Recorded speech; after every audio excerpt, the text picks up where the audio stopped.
నమస్తే, welcome to Durgam channel. Telangana అంతటా Jubilee hills ఉప ఎన్నికల విషయమే చర్చ జరుగుతున్నది.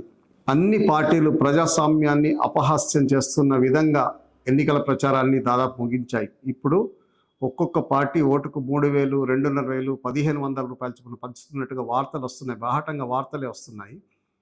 మొత్తం మీద 3 ప్రధాన పార్టీల అభ్యర్థులు కలిసి దాదాపు 300 కోట్ల రూపాయలు ఖర్చు పెడుతున్నారని ఒక అంచనా వచ్చింది. ఒక్కొక్క అభ్యర్థి యావరేజ్న 100 కోట్ల రూపాయలు ఖర్చు పెడుతున్నారు. ఈ లెక్కన ఈ ఎన్నికలు రాష్ట్ర వ్యాప్తంగా ఆసక్తిదాయకంగా మారినాయి. జూన్ మొదటి వారంలో అక్కడ 2023లో ఎన్నికైన మాగంటి గోపీనాథ్ గారు చనిపోవడంతో ఉప ఎన్నికలు వచ్చినాయి. అక్కడ ఈ ఉప ఎన్నికలని 2 పార్టీల వాళ్ళు అంటే 3 పార్టీల వాళ్ళు ప్రతిష్టాత్మకంగా తీసుకున్నారు. వ్యూహాత్మకంగా ఒకరికి మేలు చేద్దామన్న ఉద్దేశంతో ఎంఐఎం ఈ ఎన్నికల్లో పోటీ చేయట్లేదన్నది అందరికీ తెలిసిన విషయం.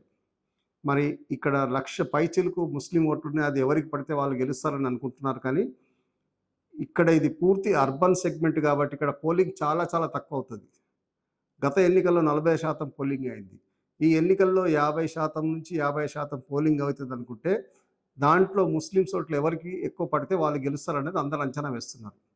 రకరకాల సర్వే సంస్థలు వచ్చి ఇక్కడ సర్వే చేసినాయి.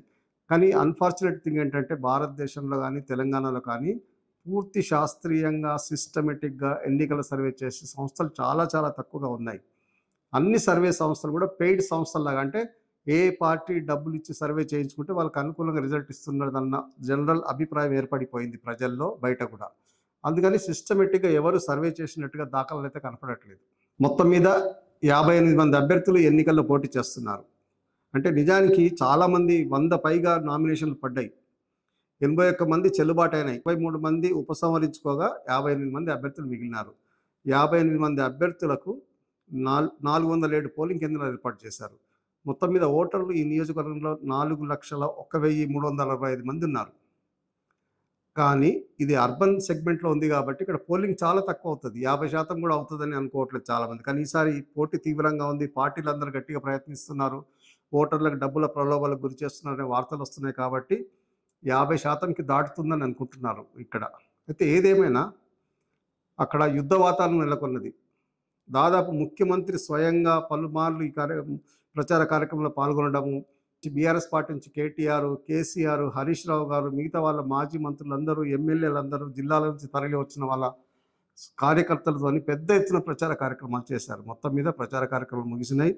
రేపు ఉదయం ఎన్నికలు, అంటే 11వ తేదీన ఎన్నికలు, 14వ తేదీన రిజల్ట్ వస్తుంది.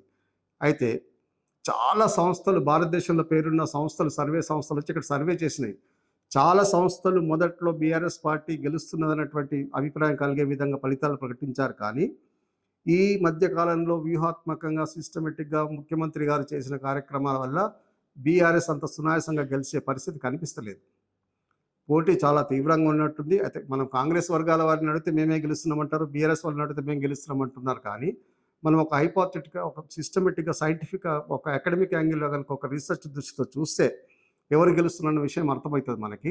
ఆ లెక్కలు చూస్తే కూడా ఇక్కడ ఎవరు గెలవబోతున్నారనే విషయం స్పష్టంగా చెప్పడానికి వీలు కాని పరిస్థితి ఏర్పడింది.